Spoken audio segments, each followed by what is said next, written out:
Dice la palabra del Señor a la gloria del Padre, del Hijo y del Espíritu Santo en el libro de Apocalipsis capítulo 2 verso 8 en adelante. Y escribe al ángel de la iglesia en Esmirna. Recuerde que cuando se está refiriendo al ángel de la iglesia, nosotros buscamos la referencia en el libro de Apocalipsis capítulo 1 en el verso 20.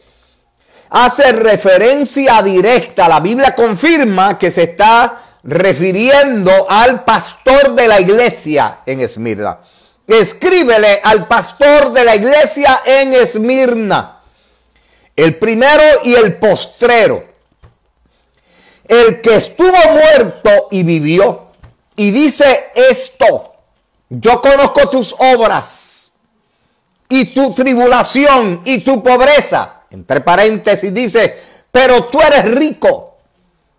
Y las blasfemias de los que se dicen ser judíos y no lo son, sino sinagoga de Satanás. No temas en nada lo que vas a padecer, iglesia. He aquí el diablo echará muchos de vosotros en la cárcel para que seáis probados y tendréis tribulación por 10 días. Sé fiel hasta la muerte y yo te daré la corona de vida, la vida eterna. El que tiene oído, oiga lo que el Espíritu dice a las iglesias. El que venciere, dice claramente, no sufrirá daño de la segunda muerte. Aquí la segunda muerte se refiere a la condenación. Aquellos que no forman parte de la primera resurrección. No son parte de la iglesia, solamente los que están en Cristo Jesús formarán parte de la primera resurrección. Y lo que dice el apóstol Pablo allá en primera de Tesalonicenses, en el capítulo número 4, del verso 16 en adelante, que el Señor mismo con voz de mando, con voz de arcángel y con trompeta de Dios, descenderá del cielo y los muertos en Cristo resucitarán primero. Luego nosotros, los que hayamos quedado, seremos transformados y seremos elevados y recibiremos al Señor en el aire, en una nube, para luego estar siempre con Él. Así que hay una gran promesa. No sufrirá daño en la segunda muerte. Y esta segunda muerte habla de la muerte espiritual. Ya no hay oportunidad para el hombre. Ya lo han pasado por el gran juicio, el trono del juicio, del trono blanco, como llama así la Biblia, condenados eternamente y para siempre. Cuando hablamos de sufrido, lo que nos hace entender es, en este contexto bíblico, sostenerse, sostente.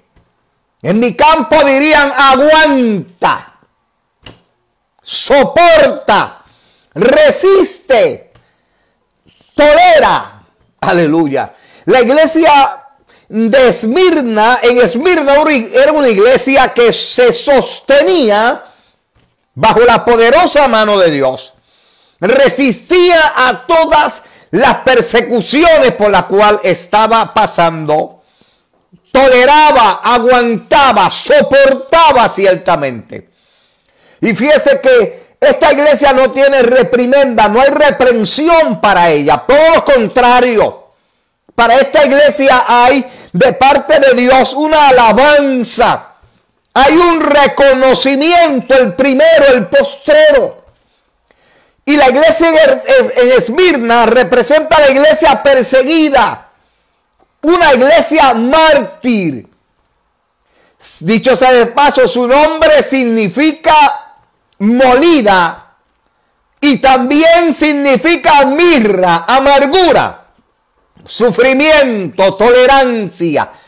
Repetimos, la iglesia en Esmirna representa, y su significado es molida o mirra. Por eso es que el Señor le dice, amén, el que es el primero. Y cuando hablamos de que es el primero, hace una referencia clara.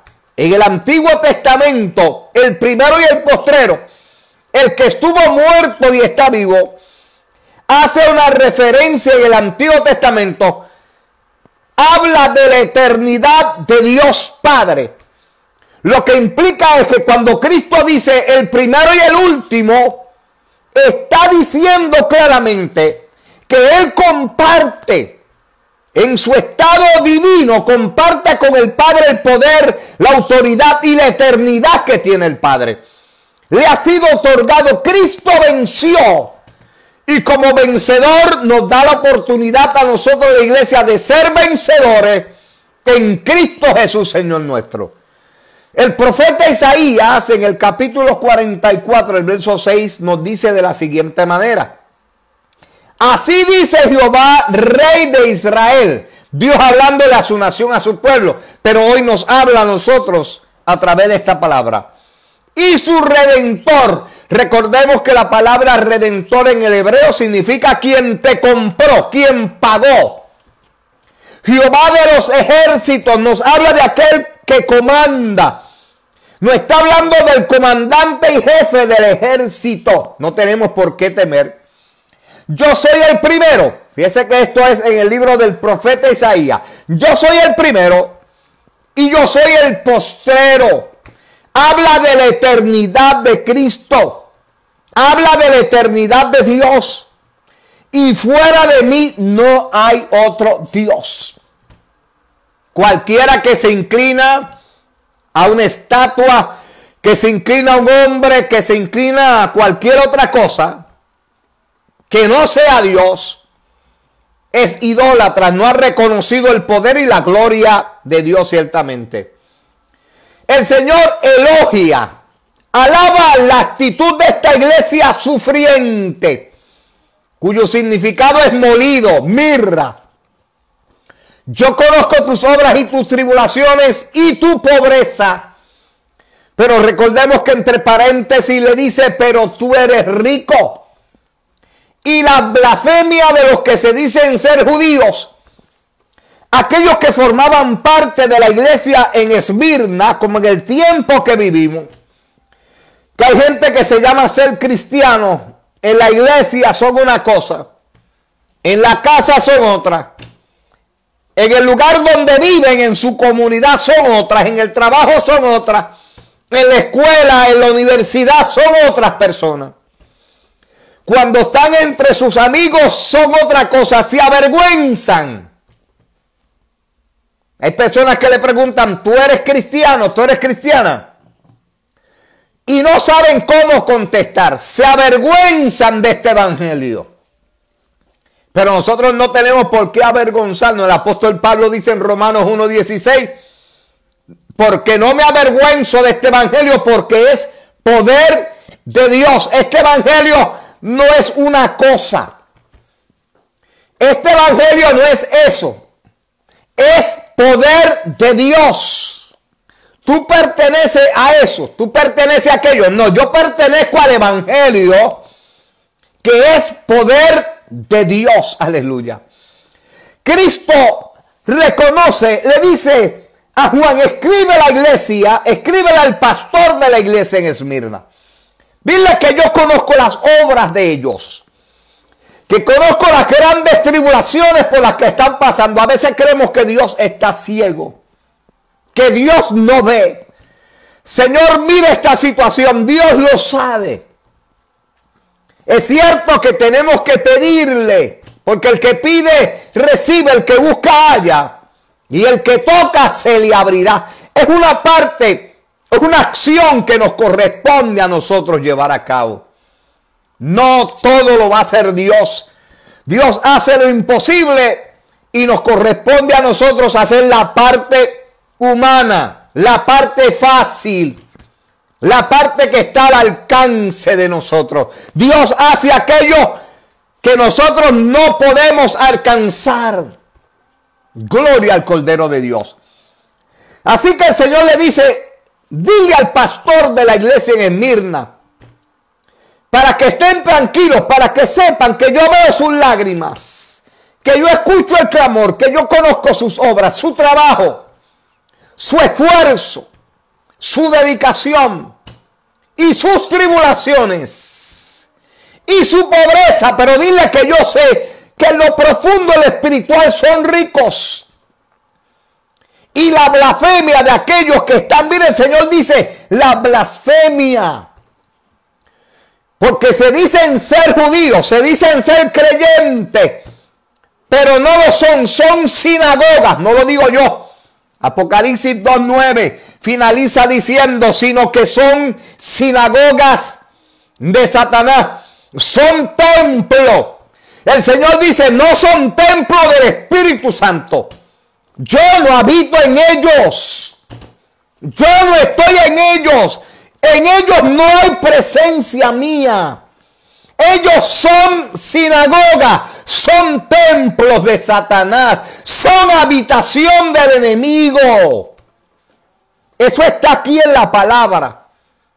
Eso está al final de Apocalipsis 9, amén, 2:9. Se dicen ser judíos, se dicen ser creyentes, pero no lo son. Son sinagogas, son casa, son templo, son habitación de Satanás, le dice el Señor. Nada se puede ocultar. Dice el Salmo 11:4. Jehová está en su santo templo. Jehová tiene en el cielo su trono. Y algunos dicen, Él está muy lejos para verme. Pero sigue diciendo el Salmo 11:4 al final. Sus ojos ven, sus párpados examinan a los hijos de los hombres. Los examina. Quiere decir que tiene el poder de penetrar. Su mirada tiene el poder de penetrar. Escudriña, examina, tiene el poder de penetrar en tu corazón y en mi corazón y leer lo que está escrito, lo que está en nuestra mente. No ha llegado la palabra a nuestra mente. Aquí, Señor, tú lo sabes todo. Aleluya. Dice, yo conozco tus tribulaciones. La palabra tribulación aquí en el libro de Apocalipsis, en el griego, significa sé que estás viviendo bajo opresión. En el Nuevo Testamento, amén, la palabra se refiere a grandes persecuciones. La iglesia en Esmirna era perseguida, era marcada. No había un respiro. Ahora la gente de, amén, alguien le pisó, como decimos en mi campo, allá en Río Grande, Puerto Rico. Alguien le pisó el callo y ya no vuelvo a la iglesia. Alguien no le saludó o encontró de alguna manera, amén, indistinto el saludo. Óigame, ya una razón para formar un alboroto. Ya es una razón para no vuelvo a la iglesia. Imagínense en esta iglesia en Esmirna, que la Biblia dice, el hebreo, en la palabra tribulación dice opresión externa.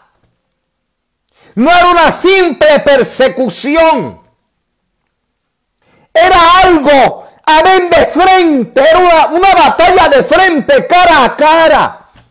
Usted y yo quizás no nos hemos enfrentado a una batalla cara a cara. Pero la iglesia en Esmirna estaba viviendo momentos difíciles. Y el Señor le escribe esta carta para que no se sintieran solos ni solas. Para que no se sintieran abandonados ni abandonadas. Yo conozco tus obras. Sigue trabajando. Sigue con ese anhelo, con ese ahínco. Yo conozco las tribulaciones, las opresiones por las que estás pasando. Y sé que esas opresiones literalmente te han llevado a la pobreza. Te lo han quitado todo. Porque no eran tribulaciones de solamente, óigame, difamar. Le estaban arrebatando a los cristianos en la iglesia de Éfeso. Lea la historia. Le estaban arrebatando sus bienes. Eran perseguidos en sus trabajos. Eran perseguidos en la iglesia. Eran perseguidos en los lugares donde estaba localizada la congregación. Ahora por cualquier cosa, aleluya, vuelvo y digo, nos pisaron el callo y ya eso es una razón para formar un alboroto. Imagínese que usted hubiese sido miembro de la iglesia en Esmirna. Allí los miembros eran, amén, eran fieles, eran leales, eran íntegros. Si no, el Señor no estuviera escribiéndole esta carta al pastor de la iglesia en Esmirna diciéndole, aleluya, yo conozco tus obras, permanece, no cambies, no mires hacia la diestra ni a la siniestra. Mantén tu mirada firme. Porque yo, Jehová, estoy en mi santo templo. Jehová tiene en los cielos su trono. Aleluya. La palabra implica nuevamente, óigame, opresión externa, grandes persecuciones. Pero ¿qué tenemos que hacer en medio de estas persecuciones? ¿Qué tenemos que hacer en medio de estas batallas? La gente pregunta, ¿por qué me sucede esto? La Biblia te va a responder como me responde a mí. Romanos 8:28. Luego pasamos al verso 31 hasta el verso 39. Lee la palabra, la gloria del Padre, del Hijo y de su Santo Espíritu. Y sabemos que a los que aman a Dios, todas las cosas les ayudan a bien. No hay razones para interpretar este texto. Todas las cosas. La persecución en el trabajo, en la escuela, en la iglesia, en el vecindario, en el batey, en la familia, contra tus hijos, tus hijas, tu matrimonio. Todas las cosas les ayudan a bien. Esto es, a los que conforme a su propósito son llamados. Usted y yo hemos sido llamados. Y todo lo que nos sucede, y todo lo que está a nuestro alrededor, en nuestro entorno, nos ayuda bien, nos ayuda a crecer, nos aumenta la fe, la confianza en Dios. Nos hace madurar, nos hace reflexionar, nos hace ser mejores creyentes, mejores cristianos. Dice el verso 31 de Romanos 8, aquellos que nos siguen. ¿Qué pues diremos a esto? Si Dios es por nosotros, ¿quién contra nosotros? Dios está de tu parte y de mi parte. Dile al pastor de la iglesia en Esmirna, si Dios es por ustedes y con nosotros, ¿quién en contra de nosotros? Verso 32. El que no escatimó ni a su propio hijo. Óigame, cuando él entregó a su hijo, que dice Filipenses capítulo 2 del 5 en adelante, haya pues en vosotros, mire lo que dice la palabra, mire lo que nosotros tenemos que estar dispuestos. Y recordemos bien claro, antes de citar esta palabra, en Filipenses 2 del 5 adelante, recordemos el caso de Abraham. En el capítulo 12 todavía su nombre Abraham, no es hasta el capítulo 17 que su nombre es cambiado a Abraham, padre de muchedumbres. En el capítulo 12 el Señor le dice, sal de tu tierra, de tu parentela, de tu familia y de la casa de tu padre. Y ve al lugar que yo te mostraré, que te mostraré. No es que le mostró, al que yo te mostraré. Muérete en fe, Abraham. Muérete creyéndome a mí, por eso le llaman el padre de la fe. Abraham creyó a Dios y le fue contado por justicia. Hay gente que tiene que ver para creer, pero la definición de fe está en Hebreos 11:1. Es pues la fe, la certeza de las cosas que se esperan, pero también es la convicción de las que no se ven. Convicción, estamos convencidos. Abraham, déjalo todo, deja la riqueza, deja tu buena tierra, sepárate de tu familia y ve a un lugar que yo te voy a mostrar. Oh, ven, Señor Jesús, aleluya. Y conocemos en la vida claramente que Cristo lo dejó todo. Filipenses 2 del 5 adelante. Haya pues en vosotros el mismo sentir que hubo en Cristo Jesús, que siendo igual a Dios no tomó cosa que aferrarse, sino que se despojó a sí mismo, tomando forma de siervo, hecho igual a los hombres. Y estando en la condición de hombre, llegó hasta la muerte. Hago un paréntesis para saludar de manera especial a nuestro gran hermano y amigo, el pastor William Morales, su amada esposa, amén, sus hijas, su hijo y la congregación. Nuestro respeto y abrazo. Amado pastor, gloria a Dios, aleluya. Que sigue diciendo Romanos 8, verso 32. El que no escatimó ni a su propio hijo. Él amó al mundo, que no escatimó a su propio hijo para entregarlo por nosotros, sino que lo entregó por nosotros. ¿Cómo no nos dará también a nosotros con él estas cosas? Verso 33. ¿Quién acusará a los hijos de Dios? Dios es el que justifica. Olvídate del que te señale. La iglesia en Esmirna estaba pasando por una gran tribulación. Estaban pasando por una gran persecución externa, dice la historia. Acusados, señalados. Pero ¿quién acusará a los hijos de Dios si Dios es el que justifica? Dios nos hace justo aunque los hombres nos señalen, nos critiquen. Verso 34. ¿Quién es el que os condenará?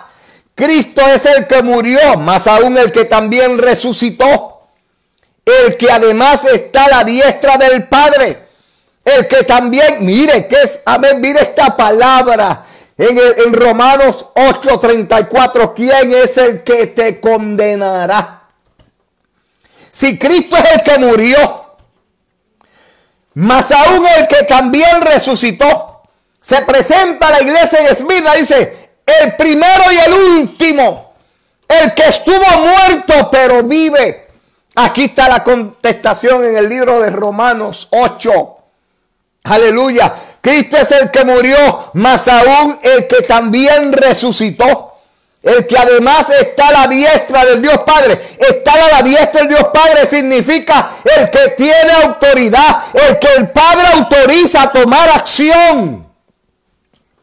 Quiero repetir eso.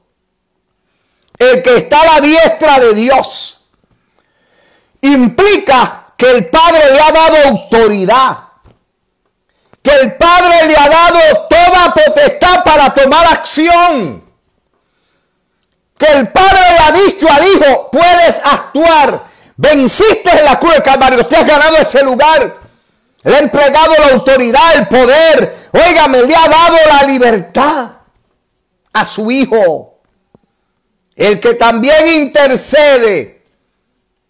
En primera de Juan capítulo 2 verso 1 dice claramente, verso 1 y 2, primera de Juan 1 y 2 dice, hijitos, estas cosas os escribo para que no pequéis, pero si alguno peca, abogado tenemos para con el Padre, Jesucristo su Hijo, y Él es nuestra propiciación, pero no solamente nuestra, sino también del mundo. Recuerde que el propiciatorio era la tapa que estaba sobre el arca del pacto, la cubría. Y la palabra cubrir en el hebreo, amén, es ciertamente ese proceso por el cual Cristo, a través de su sacrificio y su sangre, nos expió. En el hebreo la palabra es cubrir. Aleluya. Esa es la forma, es la manera. Expiar nuestros pecados, expió nuestros pecados, los cubrió.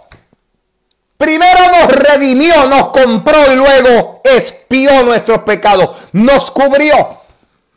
Intercede por nosotros. Es el abogado que está entre el Dios Padre, entre el trono del Padre y nosotros, para interceder por nuestras vidas. Verso número 35. ¿Quién nos separará del amor de Cristo? La iglesia en Esmirna pasando por grandes tribulaciones, por un proceso terrible, tribulación o angustia o persecución o hambre o desnudez o peligro de espada.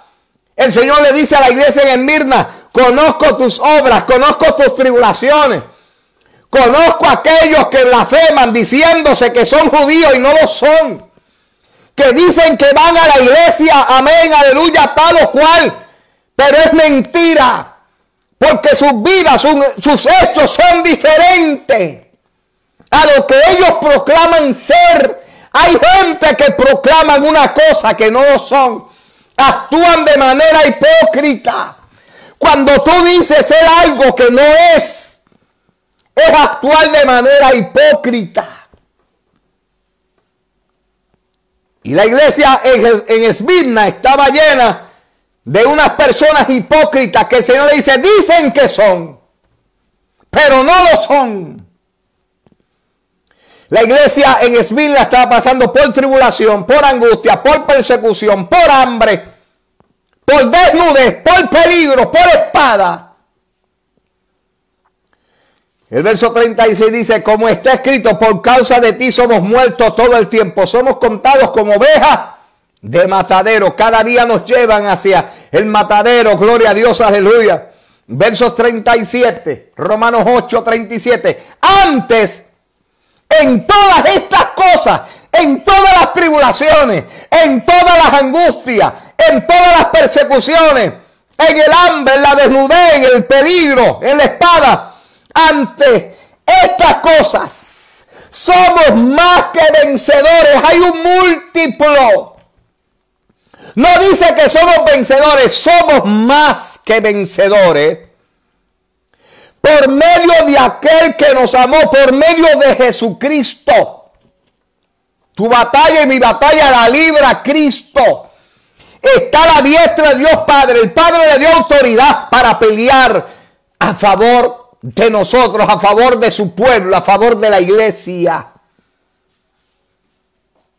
Antes, en todas estas cosas, iglesia en Esmirna, iglesia de hoy, hermano, hermana que me está escuchando, pastor, pastora, ministerio, antes, en todas estas cosas somos más que vencedores por medio de aquel que nos amó. Ante las tribulaciones, ante las persecuciones, ante la angustia, ante el hambre, la desnudez, el peligro y la espada, somos más que vencedores. Hay un múltiplo.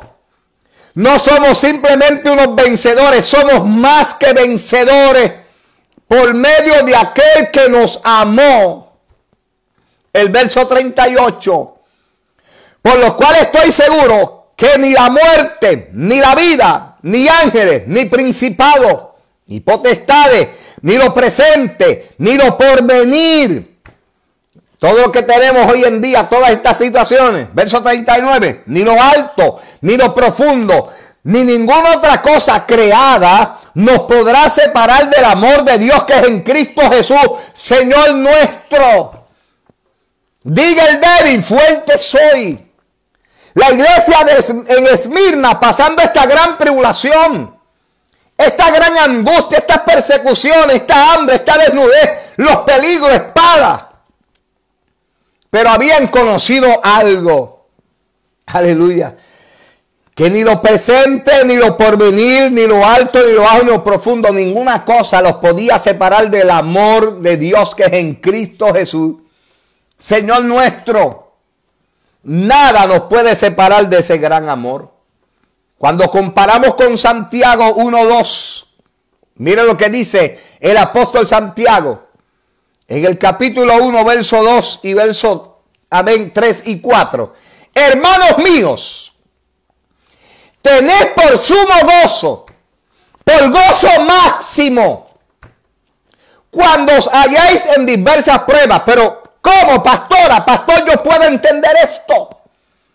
¿Cómo yo puedo de alguna forma internalizar, entender que estoy en tribulaciones, que estoy en angustia, que estoy en persecución, que estoy pasando hambre, desnudez, peligro, espada, y que el apóstol Santiago dice tener por sumo gozo, tener un máximo gozo, un gozo hasta lo último. Aleluya.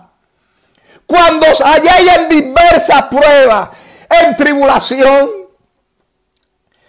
Hay gente, aleluya, que están pasando no una sola situación. Hay gente que sus cuerpos están enfermos. Sus finanzas están quebradas. A punto de perder la casa. A punto de perder el carro. La familia. El matrimonio. Esos son diversas pruebas. Amén. Un sinnúmero de situaciones.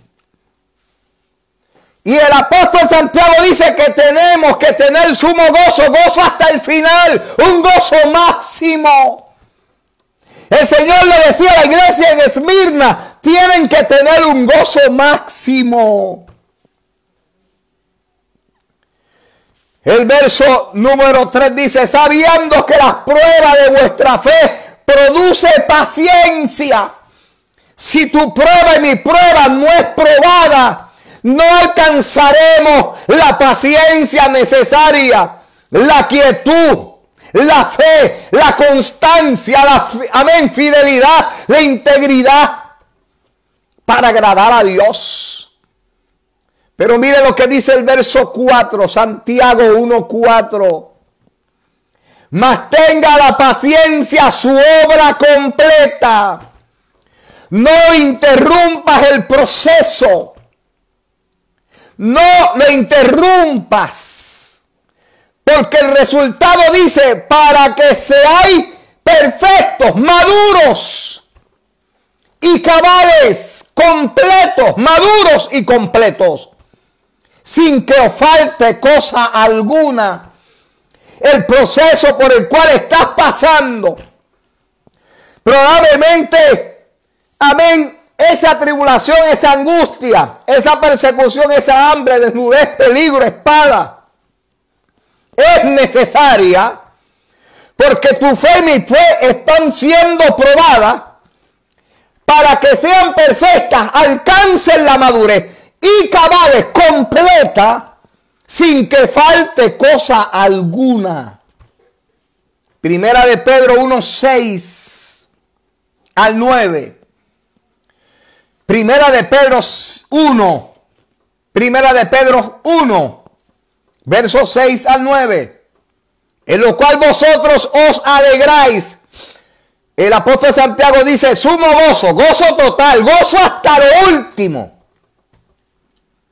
Y ahora Pedro dice, en lo cual vosotros os alegráis, aunque ahora por un poco de tiempo, si es necesario, tengáis que ser afligidos en diversas pruebas.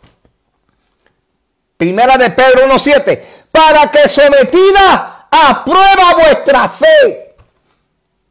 Nuestra fe tiene que ser puesta a prueba para que sea perfecta, para que sea madura y sea completa. Hasta que lleguemos al sumo gozo, hasta que lleguemos al máximo. No se puede interrumpir el proceso. Señor, quita. Señor, mueve. El Señor dice, no, porque la obra no está completa aún. Tu fe, bástate mi gracia. Tu fe no ha logrado alcanzar el máximo. Si lo interrumpo, no vas a lograr el propósito. No van a haber resultados. Canta, aleluya. Como dice el compañero pastor, aleluya, William Morales, gloria a Dios, hasta ser probada como el oro. Y aquí lo dice el apóstol Pablo. El apóstol Pedro, gloria a Dios, lo dice de una forma clara. Para que sometida a prueba vuestra fe, mucho más preciosa que el oro, nuestra fe. Alguien ve un oro pulido y dice, wow, qué hermoso. Y el valor que le da. Y el escritor, el apóstol Pedro dice que nuestra fe es mucho más preciosa que el oro. Nuestra fe tiene más valor que el oro. El cual, aunque perecedero, amén, es probado con fuego. Sea hallada nuestra prueba de nuestra fe. la prueba de nuestra fe sea hallada en alabanza, en gloria y honra cuando sea manifestado Jesucristo. La prueba de nuestra fe nos ayuda para adorar a Dios, para alabarlo, para glorificarlo y para honrarlo. Lo dice Pedro, lo quiero leer otra vez.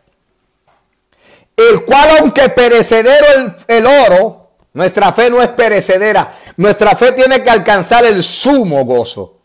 Tiene que llegar al máximo. Dice la palabra que cuando nuestra fe es puesta a prueba y llega al máximo, llega hasta el punto más arriba, dice la palabra, es hallada en alabanza. Nuestra fe cuando llega al máximo alaba a Dios. Nuestra fe cuando llega al máximo glorifica a Dios. Y nuestra fe cuando lleva al máximo honra a Dios. Mire qué tres acciones: alabanza, gloria y honra. Primera de Pedro 1:8. A quien amáis sin haberle visto. Esa es la verdadera fe nuestra. Nuestra fe es madura cuando le creemos a Dios, aunque el mundo lo niegue, sin haberlo visto. Cuando nuestra fe llega al máximo, no hay nada ni nadie que nos haga dudar de Dios, de sus promesas y su palabra. A quien amáis sin haberle visto, en quien creyendo. Por eso es que la fe de Abraham le fue contada por justicia, porque nunca vio a Dios, mas le creyó. Dice, a aquel que amáis sin haberle visto, a quien creyendo, aunque ahora no le veáis, os alegráis con gozo inefable, con gozo inamovible, que nos empujan, pero mi fe nada nos hará separar del amor de Dios. Nuestro gozo es inefable, inamovible y glorioso, obteniendo, el verso 9, obteniendo el fin de vuestra fe, el resultado. Primera de Pedro 1:9, obteniendo el fin de vuestra fe. Mire cuál es el resultado de que nuestra fe llegue al máximo, de que la iglesia en Esmirna supiera que aunque estaban pasando por gran tribulación, que aunque estaban siendo empobrecidos, había una razón, había un resultado poderoso, había un resultado inefable, inamovible, obteniendo el fin de vuestra fe. La palabra fin significa el resultado, el producto. ¿Y cuál es el producto cuando nuestra fe llega al máximo? Que es la salvación de vuestras almas. Job 23:10, más el que conoce, amén, más él conoce mi camino, debo decir. Aleluya. Mas él conoce mi camino. Me probó y saldré como oro. Por ahí escribió nuestra hija Michelle, gloria a Dios. Job 23:10. Ese es el resultado final. Cuando alcanzamos ciertamente esa experiencia máxima de nuestra fe. A causa de las persecuciones, de las pruebas que estaba pasando la iglesia en Esmirna, esto le había causado una pobreza literal. La historia. La palabra pobreza significa que ellos tenían que depender de las limosnas, de las ayudas que le podían de alguna manera suministrar, hacerle llegar. Porque estaban arrebatando, muchos de ellos estaban sufriendo, arrebatándole sus bienes, arrebatándole, amén, sus propiedades, perdían sus trabajos, oposición por todos lados, no podían vender ni comprar. Pero una iglesia que se mantenía fiel es un ejemplo a seguir, un ejemplo a imitar. La iglesia literalmente estaba siendo empujada en Esmirna a una gran pobreza. El enemigo sabe que si la iglesia camina en pobreza, se hace más difícil el evangelio. Se hace más difícil para la gente poder servirle a Dios. Pero esta iglesia en Esmirna, óigame, se mantenía, es un ejemplo a emular, es un ejemplo a seguir. Miremos la iglesia en Esmirna, las tribulaciones, amén, persecuciones, el hambre, la desnudez, la espada, todo lo que estaban sufriendo, mas sin embargo, arrebatándole todo, llevándolos a una pobreza literal. El Señor le dice, entre paréntesis, pero vosotros sois ricos. Aunque el mundo le esté arrebatando todo, vuestra riqueza está en un lugar donde ni el ladrón, ni el orín, ni la polilla, ni nadie, ni nada lo puede arrebatar. Y nuestro mayor tesoro es la salvación de nuestra alma. Eso nadie lo puede arrebatar. Eso está en las manos de Cristo. En el capítulo 14 del Evangelio según San Juan, el Señor hablando con los discípulos le dijo, no se turbe vuestro corazón. Creed en Dios, creed también en mí. En la casa de mi Padre. Turbarse es perder la fe. Turbarse, alma mía, es vacilar. Turbarse es quedar ciego. Oh, cuántos pueden adorar la gloria de Dios, aleluya. No se turbe vuestro corazón por lo que estés viendo, por lo que estemos pasando, por lo que estemos viviendo. No se turbe vuestro corazón. No nos turbemos. No perdamos la fe.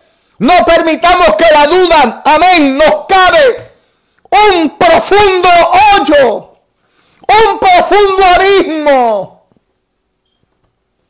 No lo permitamos. La experiencia de la iglesia de Esmirna nos debe dar un gran ejemplo en nuestras vidas para que entendamos lo que dice la palabra y un texto que hasta los niños lo recitan. Todo lo puedo en Cristo porque me fortalece. Pero en el momento de la fe, en el momento del problema, se nos olvida. No reclamamos esa palabra. Recordemos que en el capítulo 4 del libro del Evangelio según San Mateo, cuando Satanás tentó a Cristo, usó la palabra. Cristo usó la palabra. Escrito está también. Pues en este día decimos, escrito está también. Aleluya. Todo lo podemos en Cristo. Vamos a empoderarnos. La palabra empoderar significa que tomemos acción, que tomemos autoridad, que no nos quedemos quietos. No te turbes, no te quedes quieto, empodérate. Toma, avanza, toma pachai, toma valor. La iglesia en Esmirna era una iglesia de valor. Era una iglesia constante. No era como las ondas del mar, ni las olas, que va donde el viento le sopla. Aleluya. La iglesia en Esmirna experimentaba la más cruel, óigame, tempestad que puede pasar una iglesia. Pero su fidelidad nos estimula a emular la fe y la constancia y la fidelidad de esta iglesia. No se turbe vuestro corazón. No tengas miedo. El Señor le dijo a los discípulos, en la casa de mi Padre hay mucha morada.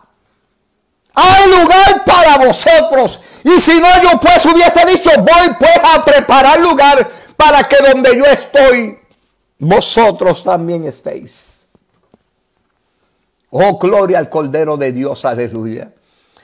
La experiencia de esta iglesia en Esmirna es una, repito, de nosotros tomar para emular, para copiar, para ser imitadores de esa fe. Muchos creyentes allí en la iglesia en Esmirna, su fidelidad estaba siendo probada, sufriendo, óigame, de todos los embates, de todos los ataques habidos y por haber. Y esa gran persecución los llevó a una gran pobreza. Amén. Le hacía falta en el sentido material, óigame, las cosas más básicas. Pero en el sentido espiritual, esta iglesia estaba alcanzando, óigame, la mejor riqueza. Oh, ¿cuántos pueden adorar la gloria de Dios? Aleluya. La mayor riqueza la estaba alcanzando esta iglesia. A pesar de la pobreza, era rica espiritualmente. A pesar de las persecuciones, era rica espiritualmente. Pero por causa de Cristo, aleluya, que se empobreció. Cristo se hizo pobre para entonces enriquecernos a nosotros en lugares más altos, en los lugares celestiales, y asegurarnos una herencia rica, una herencia de salvación, una herencia de grandes glorias, de grandes victorias. Era tal el significado que el Señor, aleluya, reconoce ciertamente y hace, amén, esa elocuencia hacia esta iglesia. Y en 2 Corintios 8:9 nos dice, 2 Corintios 8:9 nos dice, porque ya conocéis la gracia de nuestro Señor Jesucristo, que por amor a vosotros se hizo pobre.